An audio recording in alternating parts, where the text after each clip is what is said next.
What's up, everybody? I'm Reggie Williams, founder and CEO of Ambrosia for Heads, and with me I have Jake Payne, our editor-in-chief, and together this is our What's the Headline podcast. We took a week off last week after actually kind of an all-star few weeks. We had Evidence, Skyzoo, and Corrupt representing the horsemen of the last few weeks. So definitely please check those out. Great interviews with those guys.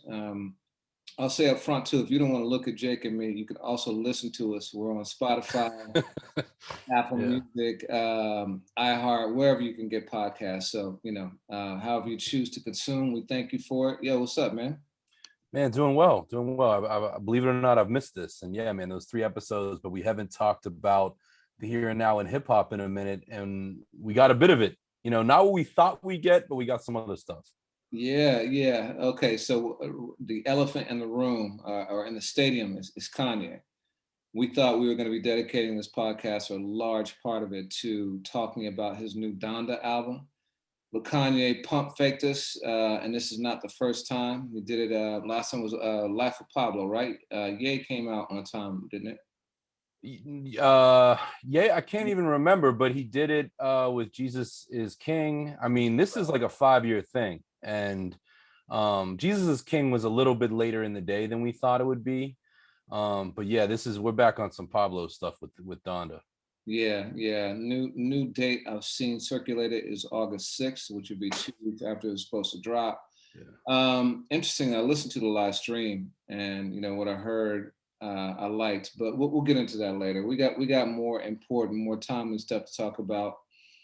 We got our first beef, our first major beef, or I don't know if beef is the right word, but like I'd say diss exchange in 2021 from artists that are core to our audience. Would you say that's true? Yeah, I mean, we've had some pre-fight hype, but this is the first time we've had 2 songs and a whole lot of context, which I feel like if you are not an avid social media user, you might have missed. I know you and I did a gang of research leading up to this, but yeah, this definitely feels like the big drop the gloves moment so far of 2021. And we're talking about Royce 5'9" and Lupe Fiasco. And when I think about it, man, I can't remember even in 2020 there being this kind of exchange between 2 elite MCs. Can you? Not where it was like in the bars like this, where both people put out a song. I mean, the last of this kind that I'm kind of thinking of is kind of in Royce's camp, where we've seen Eminem and MGK kind of do that. I mean, we've seen like Joyner and Tory Lanez, but that's not core to our audience. And I know MGK might not be core to our audience, but of high interest artists with large fan bases squaring up like this, yeah, this is the first in a minute, straight up. Yeah, Joyner and Tory, that was last year, I think. Well, I think a lot of people took 2020 off because I think it was 2019. COVID, and obviously, the movement after George Floyd's murder. Like, there was a lot of stuff on people's minds. People weren't trying to beef about rap. But I gotta say, it's been refreshing the last couple of days to really dig into this, and especially with 2 lyricists of the levels of Royce and Lupe. I'm gonna start it off by saying, do you think this is real? Because there's been a lot of chatter that people think, these guys have a podcast together. They think that this is potentially hype to generate, attention for the podcast. What do you think? At the surface, probably like a lot of people, I thought this was just straight hype, and I've kind of looked at what Joe Budden, which is obviously, Royce's, and Joe's involved in this, we'll get to it, but, Royce's bandmate in Slaughterhouse, I look at what he's done with Conflict, with Eminem, with Sci-Hi, with different people using his podcast over the years. And every time he squares up, the podcast goes up a few levels. So in theory, when I first saw this happening, I just dismissed it as either just like sheerly playful sparring or a promotional idea for the podcast. Now, after watching what I certainly missed and what other folks may have missed, I believe this is real. What about you, though? 100%. I think it's 100% real. I did some research before writing the article that I put up on Friday, because I wanted to make sure I was framing it from the right perspective. And I hate being wrong about stuff. Obviously, putting out 17,000 articles, we're going to get it wrong sometimes, but you and I take a lot of Mhm. pride in getting it right the vast majority of time. And also given our proximity to some of these guys, I definitely did not want to step in it. So that's one. But second thing is knowing them and their reputation. Like I thought it would really kind of undermine their credibility if they were doing this and be kind of gimmicky. Mhm. I don't see either one of these dudes as being gimmicky. I definitely don't see Royce as being gimmicky. And Lupe, while he has been in some dust ups over the years, I attribute that to passion more so than like trying to like generate controversy to draw attention to himself. Yeah, and I mean, I like what you said about Lupe. I agree with Royce. I first crossed paths on a personal level with Royce in 2002, and right at that time, he was going through it with Proof. RIP from D12, and I met him in a dust up. I was interviewing him, and I had a line on Proof, and I was speaking to both of them sometimes in the same day. I mean, this was 20 years before IG Live and things like that, but we've both watched Royce evolve. And to your point, I don't see Royce, um, you know, A, doing gimmicky things, and B, being this warmonger. He has checked people on his last album. He checked Yellow Wolf, and I feel like that's still unfolding. But he's not somebody that's just, a battle monger, a beef monger.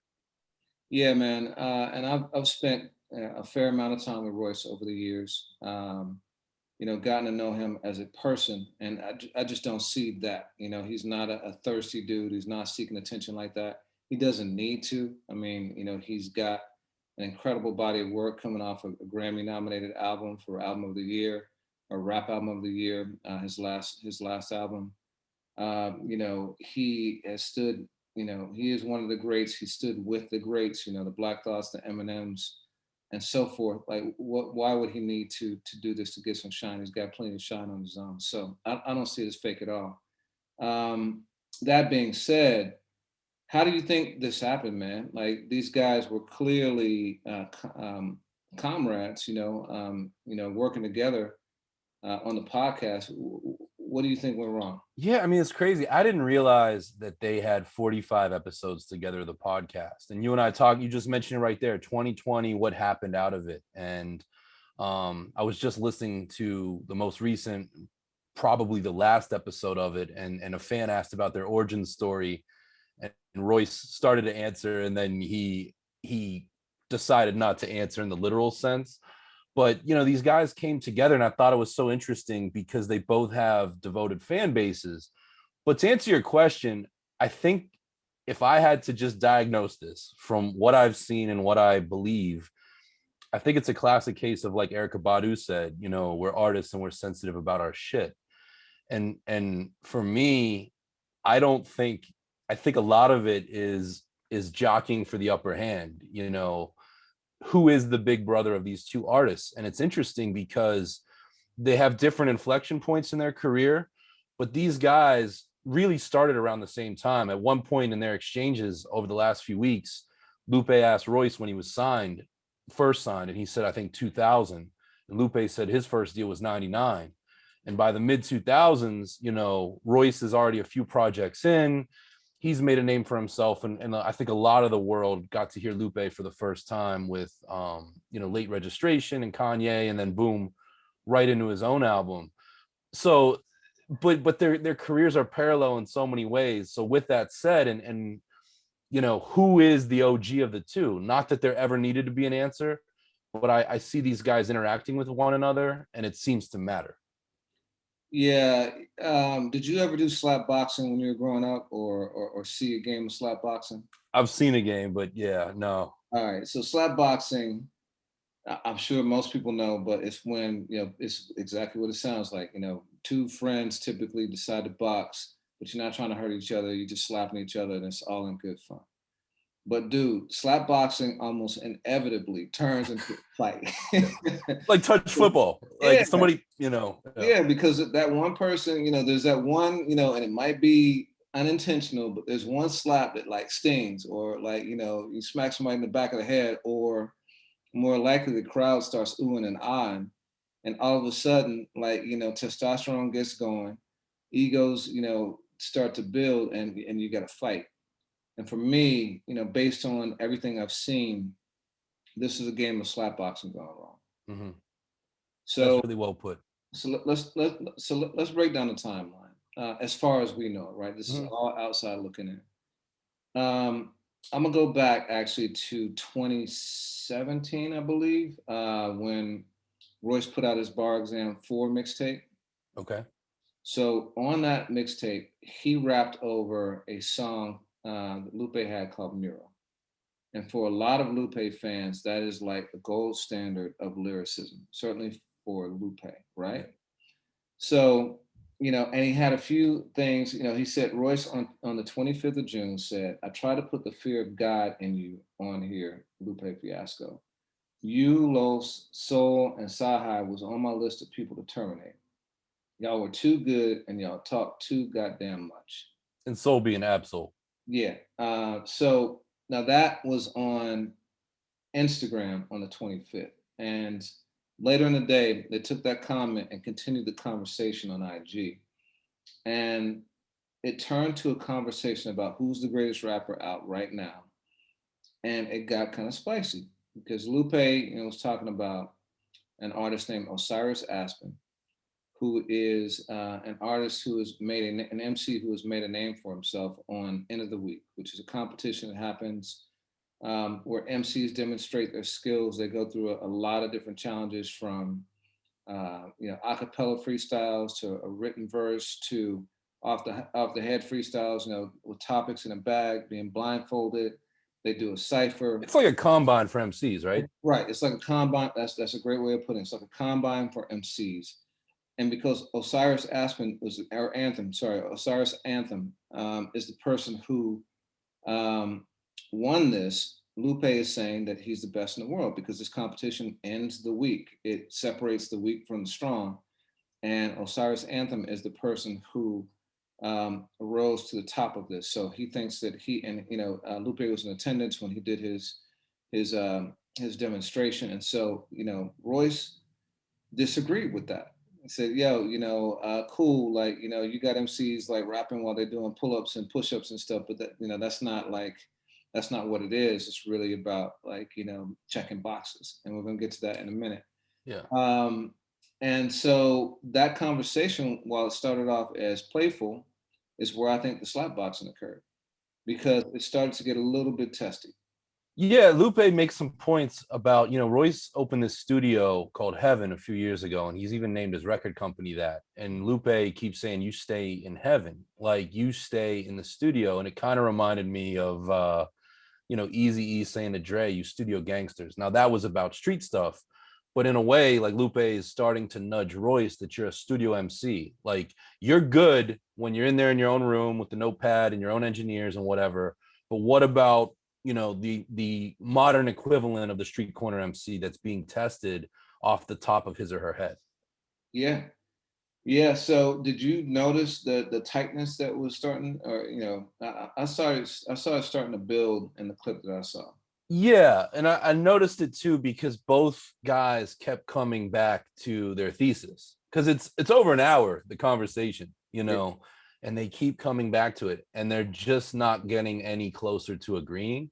So as that draws out, and close to 1,000 people are tuned in, on IG Live as it's happening. We can only speculate how many have seen it now that it's been recorded. But yeah, the tone starts to tighten and the mood starts to get a little bit tenser with every 5-10 minutes. And part of it is also, at least from my vantage point, that Lupe was not just saying that he was the best rapper in the world right now. He was repeatedly telling Royce that he was better than Royce. So he made it very specific. Obviously, if he's the best in the world, then he's better than Royce. But he called that out quite a few times specifically.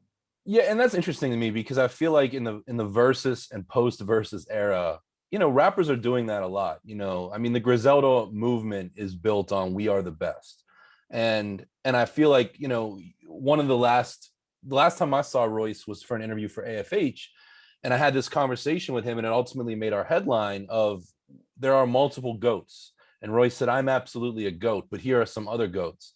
And we hear that conversation a lot, and there's this kind of like pre-boxing fight of, you know, I'm gonna puff my chest up, and you know, we even saw that a little bit with Conway the Machine and Jim Jones with this speculative back and forth. But this one starts to look a little different than what we've seen in the last year and a half, where they are jockeying for an upper hand. So now, during this video, Lupe also had something in his hand. You want to talk about what that was? Yeah, towards the end of the video, Lupe decides to clean a gun. And even Royce early on was like, man, don't do that. Like, not making more out of it, but like, come on, you know, like not on camera, and like what message does that send? And what's crazy is he does it, and you know, he's very cogent throughout cleaning the gun. It's a you know, semi-automatic, you know, pistol. And then towards the end, Lupe even makes a remark of how dirty the gun is from how much he's used it, as if to say, and this is my interpretation, like, I sever heads and I've done a lot of them. So, you know, basically, like, I got bodies when it comes to this MC stuff, even though it's a gun, not a microphone. I mean, did you interpret it that way? Yeah, I mean, anytime you're showing a gun in that context, and these are two very cerebral MCs, two very intentional men, right? That's not an accident. That Yeah. was done very intentionally. And so, whether or not you're intending to send a message, I think you're aware enough to understand how a message might be perceived. And so, yeah, I thought that was shots fired. You know. And it's interesting too. I mean, one of the things that we should add is at this point on this June 25th conversation, you know, there had been some stuff going on Twitter where RJ Payne, an MC out of Philadelphia that Royce has worked with, and has credited Royce with kind of bringing attention to him. He was on Eric Sermon's album, a bunch of different people worked with Benny. 38 Special, who heads undoubtedly know for his own, you know, movement with Chez Noir and you know, El Camino and that whole upstate New York crew, as well as Ransom out of New Jersey. You know, they had been playfully sparring with Royce on Twitter over who's the best. And Royce even says it at one point, like he's willing to make a song with everyone that's challenging him to see who's the best. And we even heard this with Jim Jones and Conway of like, yo, let's just make a record and we'll put on like almost like the Posse cut, you know, who got murdered on their own shit type of roles. And again, Lupe keeps coming back to end of the week. And at one point in that conversation, Royce even says he'll vaccinate anyone there, but he's going to go, he's going to check it out, he's going to see what happens. And Royce kind of can't seem to declare himself in that, but he also kind of says that's not his brand of hip hop, but he's going to take Lupe's word for it. But by the time the gun comes out and they end this conversation, you know, intensities have flared. For sure, for sure. And you know, so you're right that there's even context and subtext going on before this happens. And you know, and stuff I saw later on, and actually in the song that Lupe released, he talks about the fact that it wasn't all good even during the podcast. You know, he mentioned on a number of occasions that they had to edit things out because there were insults traded, or you know, jabs, as he says, and things that were inappropriate. And he was even starting to look at, you know, Royce kind of like, in a suspect way during that. So this was clearly, you know, the manifestation of mounting tension. So things settled down a little bit until July 15th. So now we're like, you know, like almost 2 weeks past like this incident we saw on IG Live. This time, Royce is in a conversation with Young Guru and Lupe Fiasco, and actually with Guru. And Guru had And Mickey Factz hops on for a minute too, correct? Mickey Factz, yeah. And you know, there's a lot of people in and out. At one point, Murder Mook and Loaded Lux are in the conversation. It's a lot of people going in and out. And at this point, there's a lot of people saying, "Yo, Royce and Lupe should battle." You know, it's there. And this is what I think is round two of the slapboxing incident. So literally, at one point during this conversation, um, Guru says that he would put 10 racks, $10,000 on Lupe on a battle. He says he's not trying to hurt anybody's pockets too badly, but he would do 10. Mickey Factz doubles down on that, says I would put 10 on Lupe too. Loaded Lux says that, right? And so now, um, you know, you got a few guys definitely kind of upping the ante literally. And at one point, Lupe gets on the call and he doesn't have on a shirt. And he's talking about how Royce has been back channeling, having discussions with he's accusing him of having conversations with the URL guys, Smack and Beasley, and with Loaded Lux and Murder Moot, trying to broker some sort of battle between the two of them, even though Lupe says he had shut that down, weeks ago. And he feels like Royce is going behind his back trying to stir stuff up. Royce now is like, yo, put your shirt on, first of all, because you shouldn't be on this call talking to me like that without a shirt on. And it escalates. And at one point, Royce calls Lupe a bitch. And Lupe, hangs up and then he shifts back to his IG and proceeds to do a almost 15-minute freestyle about Royce.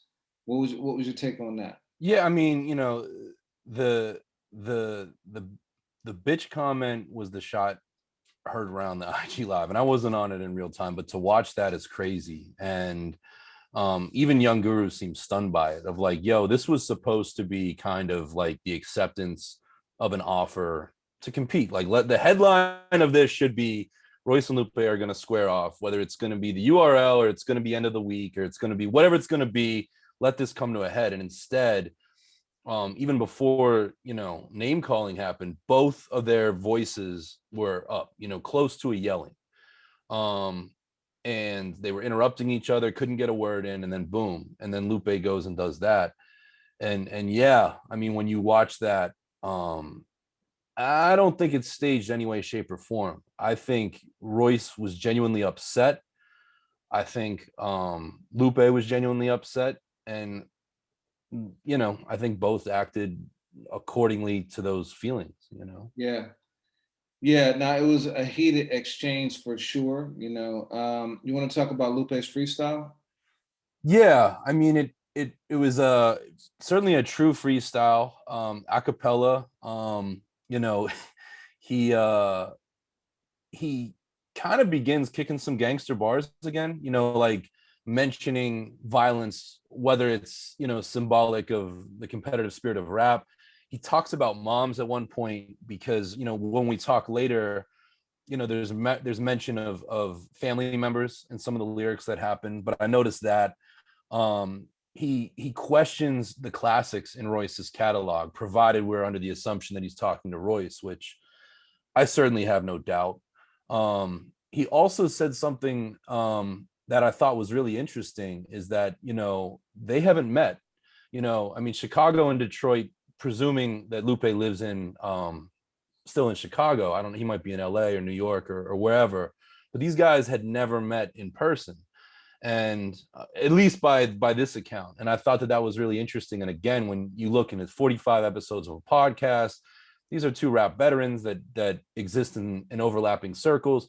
I would have assumed that these guys would have at least dapped it up on a few occasions.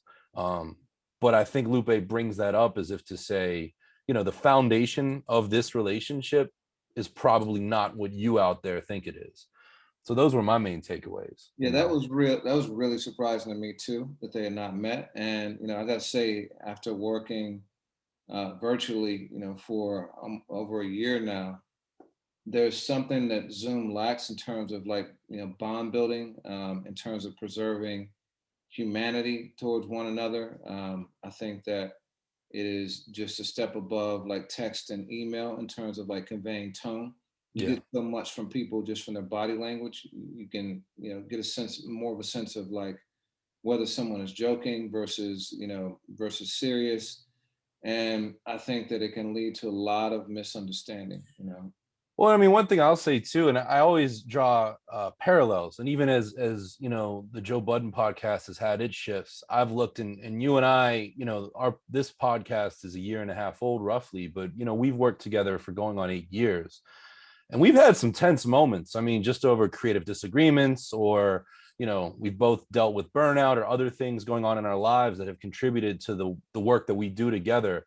But I looked at this exchange and I couldn't find any parallels that we've had, you know, of raised voices. Certainly, I don't think you and I mean, we may have had a joke or two that might have stung, but I don't think we've ever name called or taken that route. So it was really interesting to me. And that's one of the things that I'm just like, you know, everything keeps escalating. And at the end of the freestyle, you know, Lupe brings up the fact that, you know, he has a bad reputation in the game for being the excitable brother. And he doesn't use the word brother, but I thought that's interesting too, of Lupe kind of being aware enough to know that his reputation might be a bit tarnished in the industry. And I'll talk about that more when we discuss, you know, kind of the why and what this means for each. But it's an interesting admission. Yeah, I mean, and Royce, you know, at one point does tell him to take that bass out of his voice, you know, but he's also pretty heated and got a raised voice too. You know, I think both guys definitely took it up a few levels. And yeah, you know, you and I have never done that. You know, we've had some moments in our Google Doc where like there may have been bass written, but by the time we make it to the phone or in person, Yeah. the bass is muted more. You know, so but later on that day, Royce then goes back on IG and he's, you know, solo, and it looks like it's nighttime, so you know, seems like, you know, some time has passed since that conversation. He's very calm, very measured, and very introspective, and he starts saying things like he believes that Lupe is, you know, quote unquote, taking advantage of their friendship, you Yeah. know, and he's saying that, you know, he wouldn't allow anyone to speak to him in that tone, and certainly wouldn't expect a friend to speak to him in that tone, and says he doesn't think that a person would take that tone with him in person in real Yeah. life. You know, just further, you know, underscoring that virtual world that we're in, where, you know, Twitter fingers, you know, Zoom face, whatever it is, people just got a different kind of energy about them than they do when they're together with another human being. And he's remarkable on that. I thought that was really interesting. He also points out, and it might have been from the freestyle, you know, that Lupe kicked, or might be somewhere else, that he believes that Lupe has implied that Royce has used this tension to promote himself. Not either of them, not the podcast, but something Royce is working on. And you know, Royce says, and he doubles down as this goes on, that I'm not working on anything. You know, I put an album out. He says 2 years ago. I mean, in all reality, he finished the allegory 2 years ago, but it came out in early 2020. But that, you know, there's nothing that he's ready to release. He even says, I haven't been rapping right now, and I don't rap if I don't feel like rapping. You know, which I thought is, again, kind of an interesting thing. And I'm gonna take Royce at his word with that. Yeah, and he had some pointed things. He said he was boring as fuck before, you know, Lupe was boring as fuck before he started hanging around Yeah. him. You know, it gets there. There's some jabs, some real jabs there. You know, so later on that day, you know, are we still in the same day, or actually no? We're a day later now. Day later, July 16th. Yeah, so the 16th now. Lupe, you know, talks about the increasing tension between him and Royce, and this is where he gives us the backstory that this is something that had been going on for some time. It wasn't just, you know, based off of an IG post or one particular IG live. You know, he said that you know, that Royce had gotten spicy. Or no, actually, he said of himself that he has gotten spicy in the past, but it's not been anything personal. And part of that makes me wonder, man, like whether, you know, a lot of this is just a miscommunication about, you know, how people communicate with one another. You know, there are certainly people who, you know, raising the voice and like, you know, yelling and all that stuff is just part of an active exchange. The But Dame Dash style. Yeah, yeah, it's not animated exchange. It's not really like intended to be like disrespectful or try to provoke a fight or anything like that. And there are others who like, yo, you're yelling at me. That's a big deal. That means, yo, we're about to go. You're about to jump. So I wonder if this is two personality styles, diverging at this point, and again magnified by the virtual relationship. It's a really good question, and it seems that way. And again, when Lupe is alone, he kind of points to his track record. And I got to admit, I didn't even know some of these conflicts existed, but Lupe points to past, I'll call them conflicts with Chief Keef, with Freddie Gibbs.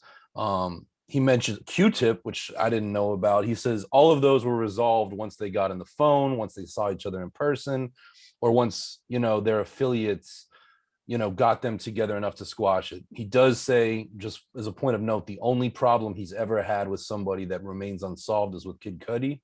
And he calls Kid Cudi a name. I can't remember what it is, but very clearly that's still ongoing. He never mentions Kendrick, which I thought was interesting because a lot of people have speculated that Lupe, hasn't takes umbrage with Kendrick on a lot of things. Neither here nor there, but yeah, I mean, he also really flexes his legacy and says that he shifted culture during the era of 50 Cent and G Unit.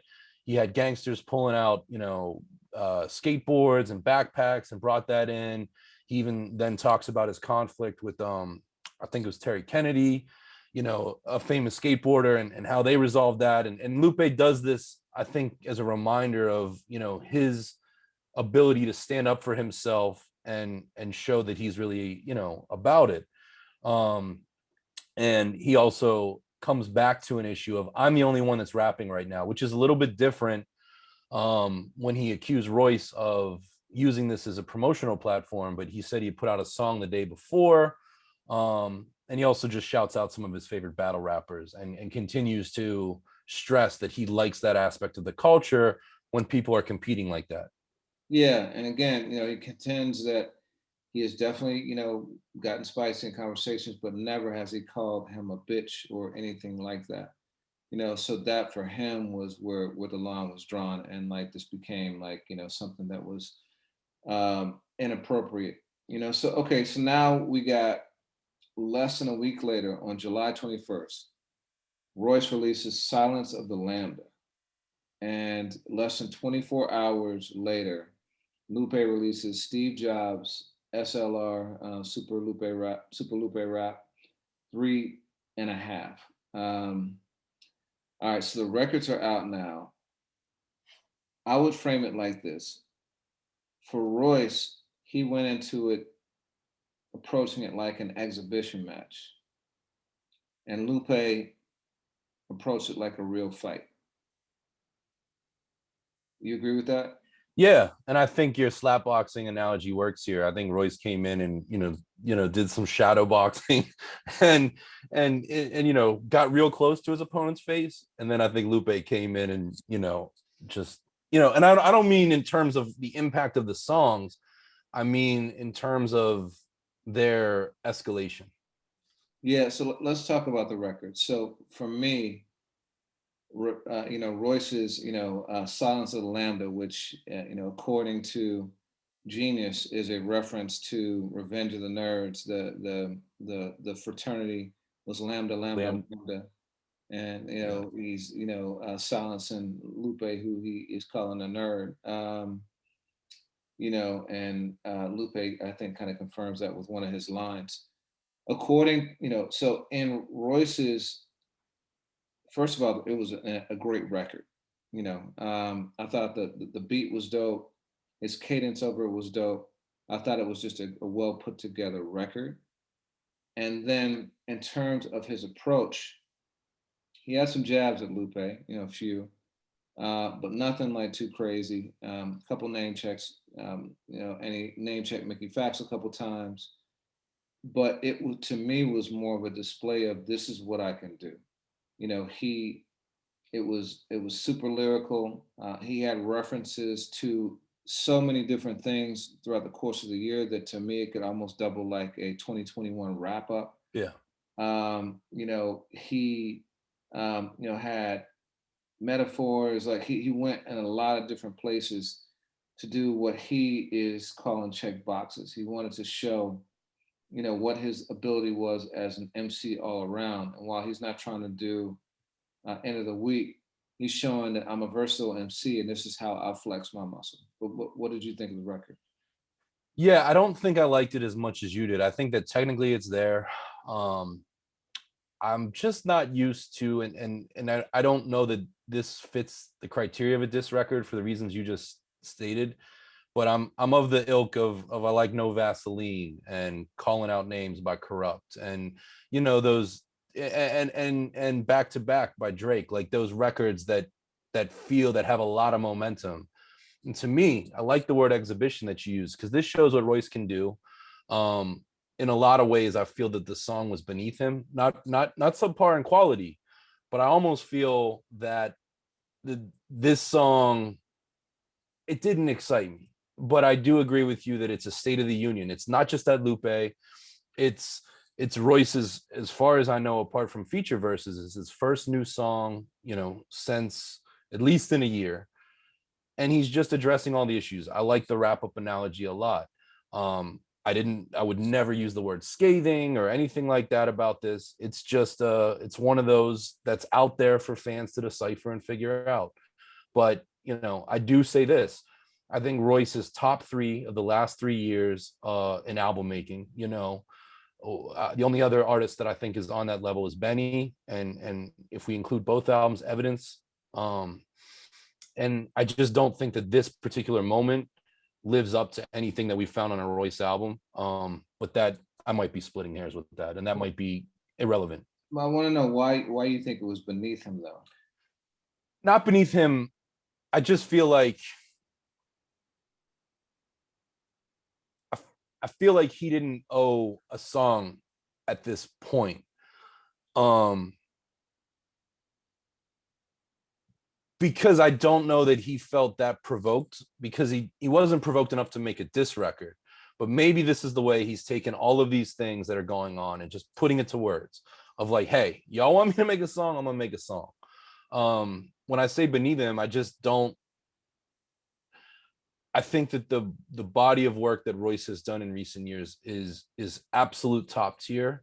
I don't know that this song is top tier. Well, I think a couple of things. So you touched on it. Lupe had said a number of times that I'm the only one here that's rapped. Yeah. And he did his freestyle.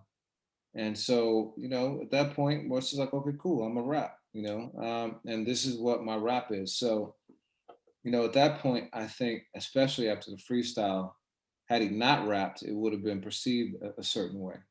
And so, he took the time to write and do what he does, and this was what that was. So, I think, but there's a lot of if you look at it and you did the research like you and I have done, he draws on a lot of things. He references a lot of the conversations, that we've just spoken about.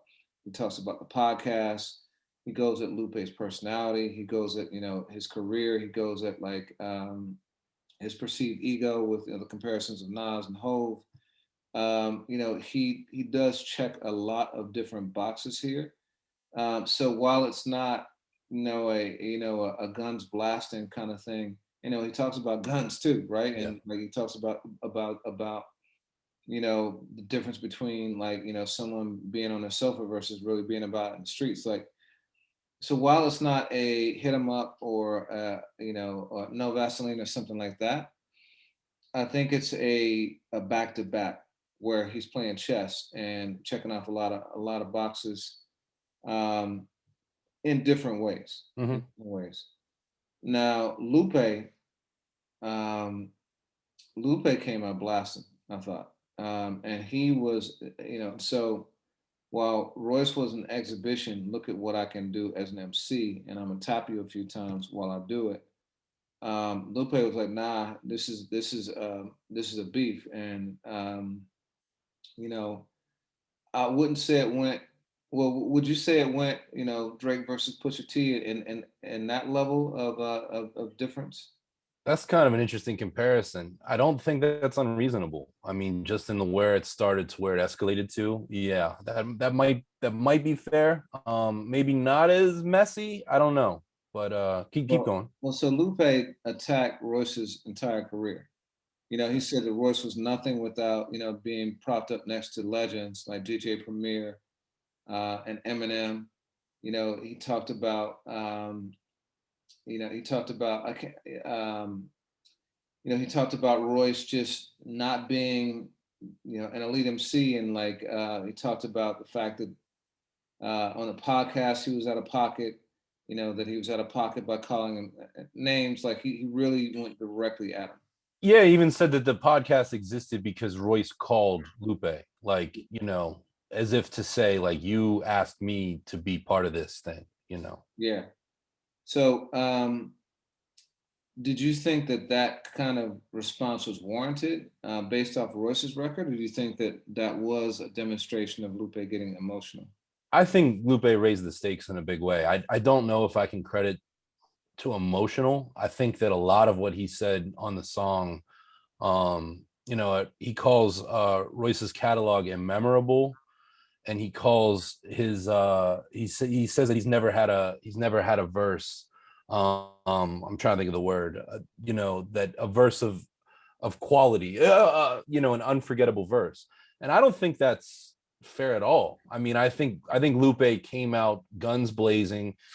Was it emotion, or was it just like, yo, since you just kind of you slap boxed, I'm gonna come in with the haymaker, to use your analogy.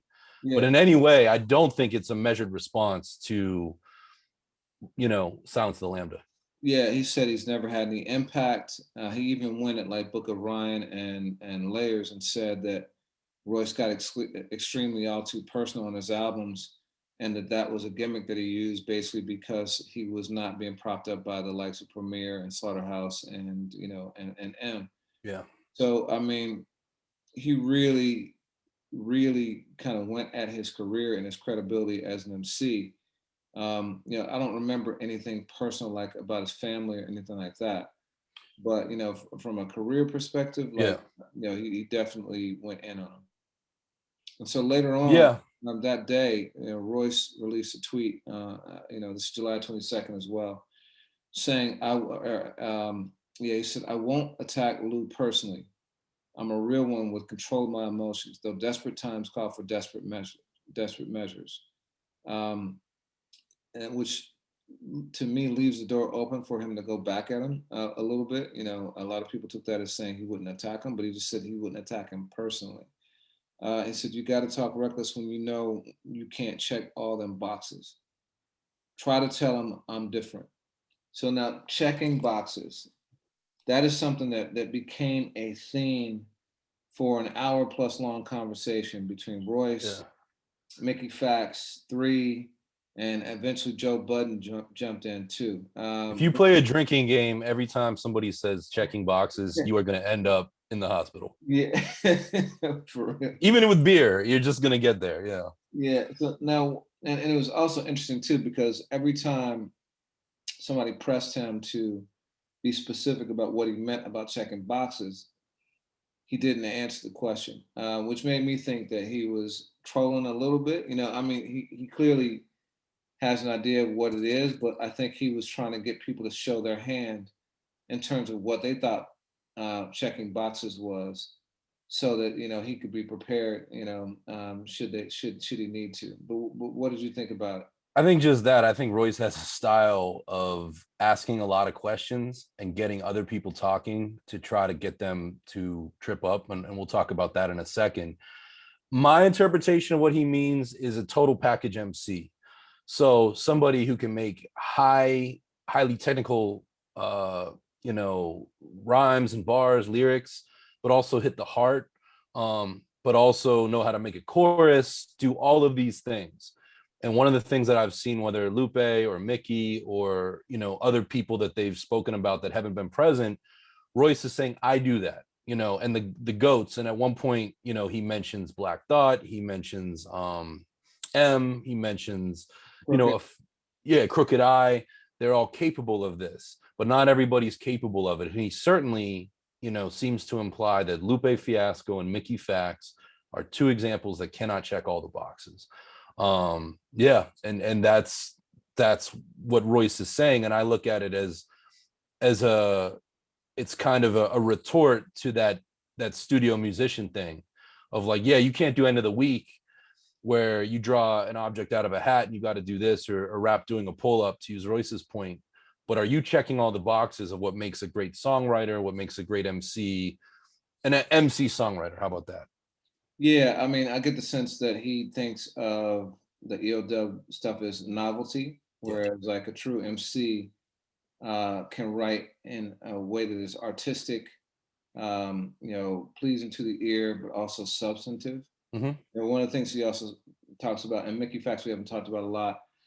I've been a fan of Mickey's for years, supported him a lot on BET through our program Music Matters. I can't remember if he's in the cypher. I think I put him in the back room for freestyle, but definitely support him on AFH, quite a bit too. And so Mickey has been around for quite some time as well, and is close with Lupe. And so because of his proximity to Lupe, Royce decided to include him in this. Well, Royce? Yeah, in a minute. But one of the things I want to say is that one of the things, the criticisms that he had of Lupe of Mickey, is that he called him a Lego rapper. Mm. And he says that, and when talking to Joe Budden, and we'll get to this in a minute, he too, Royce, was a Lego rapper at one point, meaning just connecting words, just taking words and dropping them in and connecting bars, but not really saying anything. And so it's clear to me that one of the major boxes for Royce is that you have to actually say something in your rhymes instead of what you call rapidy rap. I know you say rapidy rap, just rhyming for the sake of rhyming words, but not really saying anything. There's certain people who you've accused of that, and you've spoken ill a number of times on this podcast, who I will not name. Spiritual lyrical miracle, yeah. Yeah, but if you think about it, it's pretty logical. So anyway, what were you going to say about Mickey? No, I mean, I think that Royce's interpretation of Mickey and all this is sort of like Martin Lawrence and Do the Right Thing, of like, he's been standing beside Lupe, escalating this all along. And I think a lot of that you or I might not have seen. I think a lot of it happened in the comment section of these IG lives of, Mickey just kind of, pushing this up a little bit. And let's be honest, Mickey is a recording artist who, like Joe Budden, like Cannabis, Keith Murray, Cassidy, made a segue into battle rap later in his career, and has upheld an audience kind of in both worlds. Royce has never gone into battle rap. Lupe seems to be a fan of End of the Week, but I don't know that Lupe has gone into traditional battling. So they're all at different places on the spectrum here of competition. And I find that also interesting. Yeah, and Mickey in this conversation, which goes on for quite some time, is being very diplomatic. And I don't mean, to me, it wasn't an invasive thing. It was more, he was saying that each person is kind of the master of his or her own domain. He said, nobody can do Mickey Factz better than Mickey Factz. Nobody can do Royce better than Royce. Nobody can do Lupe better than Lupe, and so forth. And Royce was saying that was a cop-out. There's levels to it. And you're talking about now, we talked about the tweet. Then after the tweet, Royce gets on live with 3 and now Mickey. Yeah, exactly. And so, it's an interesting back and forth. At one point, Royce starts talking about how Mickey doesn't check boxes. And I think part of it, what's going on is that, it's cool to say that everybody's great, but I think Royce is kind of having a LeBron James moment from last year where he wants his damn respect too. Yeah. Right. So part of that means that, and my dog is going ham. Part of that means that, listen, you're cool and everything, but I've done things with Black Thought. I've done things with Eminem. Slaughterhouse is what it is. I've been nominated for a Grammy. I'm on a different level than you guys, and you need to recognize that as such. That's part of what I'm hearing in the conversation. But what did you think? Yeah, I mean, Royce keeps Mickey talking, and I actually felt sorry for Mickey Factz at a few points in this because Royce has had this career where he's been very prolific. He's been independent. He's been major. He's just put out a ton of work. And for those that have followed Mickey, I mean, he spent years on Jive Records, unable to put anything out, and then he became, one of the prolific MCs of the blog era. But that doesn't show up necessarily in catalog. And one could argue that's true of Crooked Eye too. Neither here nor there. But what the big tipping point moment of this conversation is Mickey asks Royce about a line in Silence of the Lambda where he talks about sun chips and somebody's son. And he says, Lupe doesn't have a son, but I do. Are you talking about me? And Royce, who is very quiet, but in my interpretation, and I've been around Royce a little bit, not like you, very perturbed. Royce says at one point, it's not about you, but now it's about you. Take it about you. And it's kind of a call to arms of like, all right, you want to interpret it that way? Boom, it's about you. Now, what you going to do about it? And that what you going to do about it tone carries on through the next 45 minutes of the IG Live. Yeah, I mean, so you said something interesting. You said that Royce asked a lot of questions and is very good at getting people to give up information. I gotta believe that there's a purpose behind that, Mm-hmm. and it's clear to me that he wants Mickey to jump. Yeah. He wants him to go in the lab and write something. It's not clear to me that he's going to respond. Even when Budden got on a little bit later, he was like, Royce, don't. He was telling Mickey not to do it, and Royce not to do it either because I think he kind of saw it as beneath him to some degree. Yeah. So, it could go one of two ways. Either he just wants to laugh and make him like, spend a day or two, writing something, or, he was truly gathering information and, wants him to kind of like, you know, you know, use all his ammo so that when he comes back at him, there's nothing left to say. I interviewed The Game one time, and for anyone that knows, The Game has always tried to get Jay-Z to respond and has gone to great lengths dissing Jay-Z to get that response. And, some say that Dear Summer was a small part of response to Game, the original freestyle. But I remember Game telling me one time that just when Jay wouldn't respond, he would just diss Memphis Bleak. He said he equated Bleak to the kid in school that you just push into a locker. And I kind of thought of that with this of like, Royce is upset at Lupe. I mean, for escalating this, for doing this publicly, for possibly trolling him. And Mickey is the closest ally that Lupe has had up until this point. And I looked at this conversation as kind of punishment on Royce's part to Mickey Factz for Lupe. And, at one point he asks Mickey Factz what he thinks is better, Mural, the Lupe song that you just referenced, or the Black Thought freestyle on Flex. And I thought that was so interesting because he's trying to show bias and I think subjectivity. I mean, I know there's Lupe fans out there and I might get killed for this, but I think if you pulled a cross section of hip hop, people would be far more mesmerized in Black Thought's freestyle. That's just me. We should get Justin Hunt on here. He's the biggest Lupe fan I know. But I looked at that as a public display of challenging credibility like a lawyer would. And then you get Joe Budden on there. And, there is a level of like pure respect of, hey, we're all MCs. And Royce several times gives Mickey his props, but not without kind of making a little bit of an example out of him just by keeping him talking. Yeah, I thought that was an interesting exchange about, Thought versus Lupe and actually Loaded Lux too, like Loaded Lux's freestyle. Royce's point was that Black Thought's freestyle moved the culture. And it's something that was in the news, like clearly it was on Fallon, but that's not saying much, but like it was something that had people talking for days. I think part of that, obviously part of it is because it's an unbelievable freestyle. I think part of it is also because it's Black Thought. I think, and Black Thought is a national figure now, like, with his work on the Tonight Show and stuff like that. I think if Joe Blow MC does that same freestyle, it does not have the same impact because it's not Black Thought. So that's part of it. The other thing is that, uh, you know, so Royce is also asking Mickey about who he lost to because Mickey says that the culture decided that he lost a couple of battles, because, someone, I can't remember which one said, yeah, you lost that. He said, everybody loses.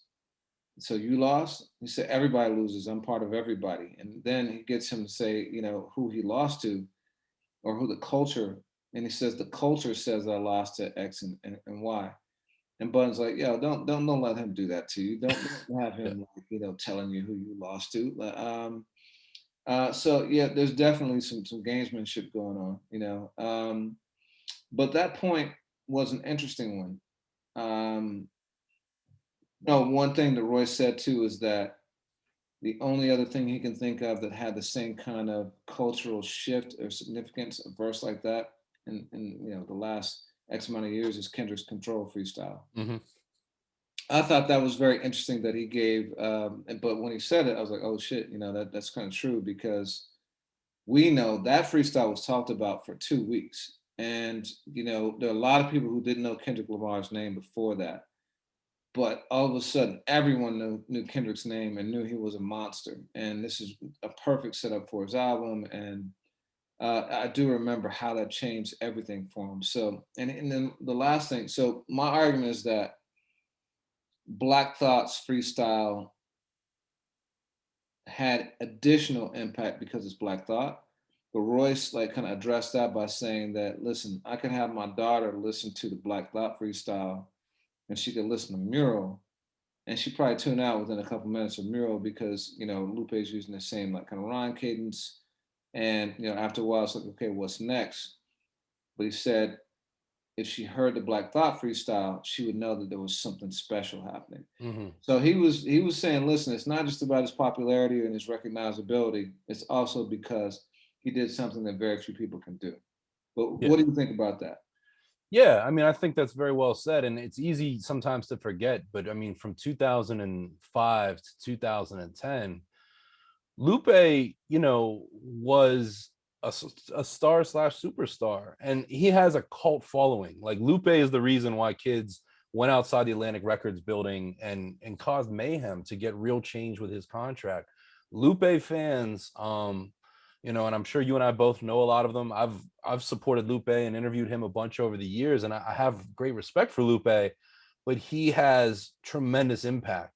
So in some ways, maybe not in 2015, but absolutely in the mid 2000s, I think Lupe had so much was so recognizable in a way that Black Thought wasn't, and maybe that shifted a little bit, but when Lupe does something, it is still a very big deal, even though it doesn't always seem it because of the way that the media covers Lupe.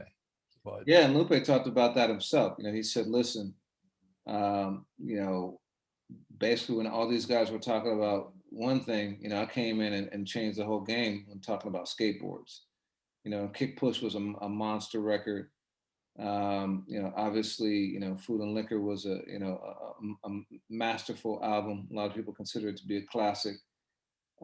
He's had his moments for sure and absolute impact on the culture. Okay, so July 23rd, Lupe says the podcast is over. And he says it's due to a relationship that is now untenable. So, anybody who's speculating that this is for the podcast, I think that kind of addresses that. So, the real question is, okay, is it the same thing for both sides? Is Royce actually got real feelings about this at this point? Does Lupe? And if so, does Lupe, being, kind of how he is, does this pass quickly and he resolves it like he has other things? For Royce, is it nothing already, or is it something and it's going to keep going? Like, what do you think? Where do you think this goes from here? Yeah, I mean, Lupe in announcing that he was done with the podcast, but he was happy with it. I mean, he says Royce's name. He's not petty about it. But he said it was a good episode to go out on. So when he said that, I listened. I listened to episode 45 which they interact with a lot of their Patreon supporters.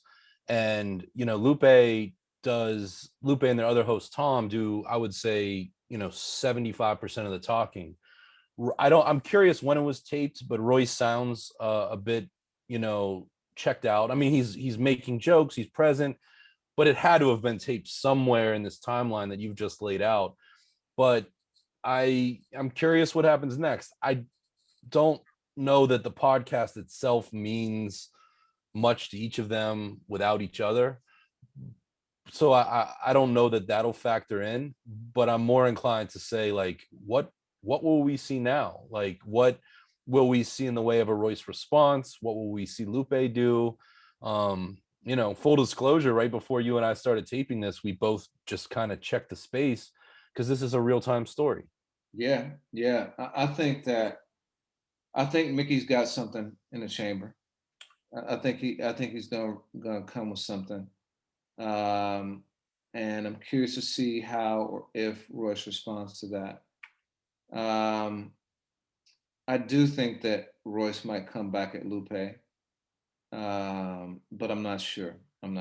Same, and I think that Mickey stands to gain the most from this. I think that, as I alluded to a moment ago, I think Mickey was part of the last generation of artists that kind of suffered from what labels can do, and I think his talent is so much bigger than what his catalog might suggest. And he actually has an album produced by Knots that's a collaborative album with Blue that's coming out in the next month. And I don't think that he had anything to do in ways of promoting his album, but my hope is, as a talented MC, that more people check for that. But I do think that Royce took him to the mat, and I think that Mickey, I expect to reply. A lot of eyes will be on him as a competitor.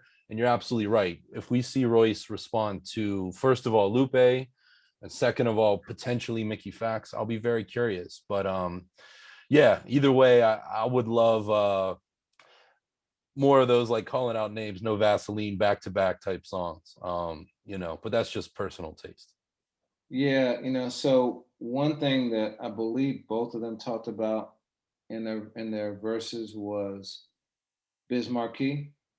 Mm. I'm not sure how I feel about that. Yeah. Obviously we lost Biz just like a couple weeks ago at this point, and I think, Lupe, yeah. yeah, Go ahead. I'm sorry. Lupe said that he wished that it had been Royce instead of Biz Markie that passed away, and I can't remember. Do you remember what Royce said? I Oh, can't, he but said, trying to kill a lord online premature as Biz Markie. mm, So, he obviously wasn't dissing Biz. He was name checking him and making a reference to a current event, and he did make, like I said, lots of references to current events. But, I just thought that one, I thought that was a topic that maybe they both should have left alone for now. I agree. That Lupe line is kind of like the condoms in the baby seat to me. It's just, it doesn't age well. You even mentioned Hit 'Em Up. That's not a record I can listen to because, even Pac going at Prodigy over Sickle Cell, it's just aged terribly. I mean, it wasn't, I didn't think it was great then. And yeah, that's just not a good look, especially as yeah, we as a culture are collectively mourning still. And also, I just don't like that, it should have been you dying thing. We've seen that before in hip hop, and I just think it's mad corny. Yeah, that's bad energy to put out in the world, I think. But Word. even if not serious. So yeah, we lost Biz since we last had this podcast. You and I thankfully celebrated him in the podcast before this and his life and legacy. Now, I don't think there's much more we can say about that, but I do want to extend condolences to his family and friends and the many fans of his, of which I'm a major one. I had, Nobody Beats the Biz. I had that, going off on cassette first, and then I had it on CD. I love Biz Markie as an artist, and that's a giant void. So yeah, man. Anything else? Anything else? I know we spent a lot of time on Lupe and Royce, but this is Yeah, no, I mean, you know, I want to echo your point on Biz. I saw him on the Spit Kicker tour when I was 15 or 16 years old as a DJ. And I loved him as a DJ, loved him as a rapper. One of the first hip hop CDs I remember buying is I Need a Haircut, his 91 album. And it's in his passing. I've just read so many great stories about Biz and memories and photos. And we both tried to share that on the AFH Instagram as they happen. But yeah, as far as other things, I mean, you know, we're gonna end up having the Kanye discussion when we have it. I'll just ask you one question on that. Do you think that a pump fake hurts Kanye, or do you think it's just irrelevant at this point? You know, I was back and forth on it. On the one hand, like it gets everyone talking about him and thinking about him for a couple weeks. And you know, he was charging like $50 for a hot dog, and you know, 55 for a chocolate chip cookie and stuff like that. I think at this point, and you and I have written about this, and I'm not going to get into detail because I think we'll talk about it a lot when we go on the album. But Kanye's just a master troll and great at commanding attention. But I think that, you know, like any other thing like that, it's only as good. It's only good a couple times. Like you got to come up with new things. And this being the third time or so that he's pulled this kind of stuff, I think it just looks erratic and kind of sloppy. Especially since he did the listening party, so clearly the album is a place where he's ready to share it with the public. Um, but I'm eager to hear it. You know, Yeah. anything Kanye does always commands some sort of attention that's worth a listen. The Jay-Z verse I think is interesting. So yeah, I think it's neither here nor there now. You know, Yeah, I tip my cap to the Kendricks and Drakes of the world that have done surprise releases and followed through on them, or pushed ahead their release dates. I think 3 times or 4 times for Kanye. This is a lot, and you know, I know I watched an interview with Talib Kweli interviewing Yassine Bey, and Yassine talked about how people try to own him, you know, and how that's bothered him and prompted the name change. And you know, I think a lot of that, an artist of a certain level, you feel like you don't want to be put in the position of I owe. And there's a whole, you know, especially in hip hop, you know, there's racial aspects to that too.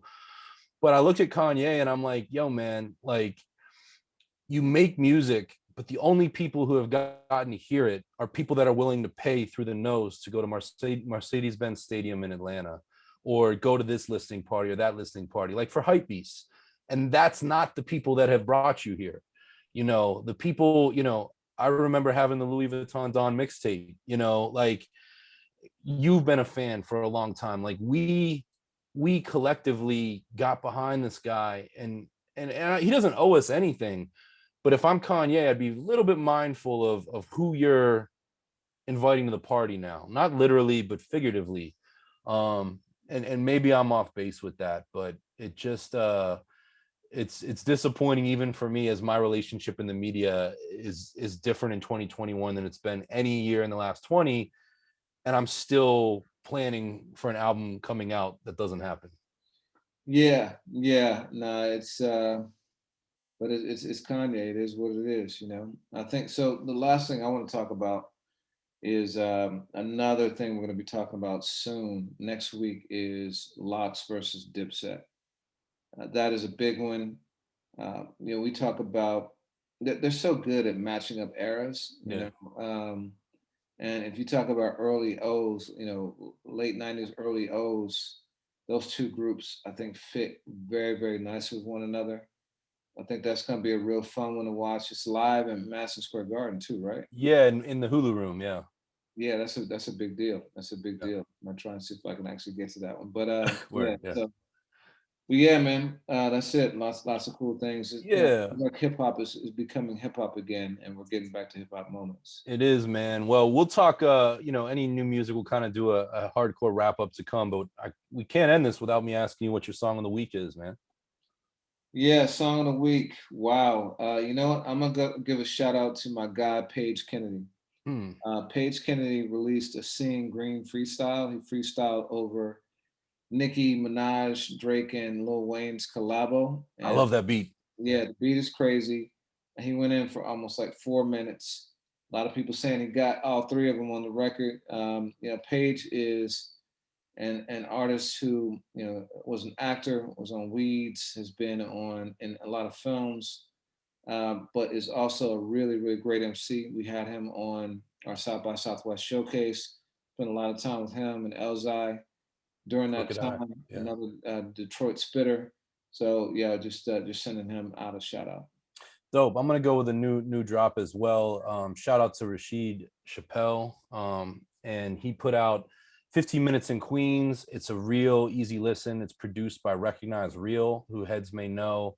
And I sent you the joint this week, but it's called All Due Respect. And man, I've been a fan of Sheed since he was on Eclipse and Torre's satellite show back when they had the same show. Now they each got their own. And you know, Kenny Dope kind of came in the game and staked, you know, Rashid. And I love his like nasal voice. I love his flow. And he's somebody I look at, and he deserves so many more accolades and attention than he gets. I love the fact that Peter Rosenberg put him on his new album, but the joint is called All Due Respect, and it's less than 3 minutes long. I encourage everyone to listen to it. Very much matched, you know, the tip I'm on this week. Pause.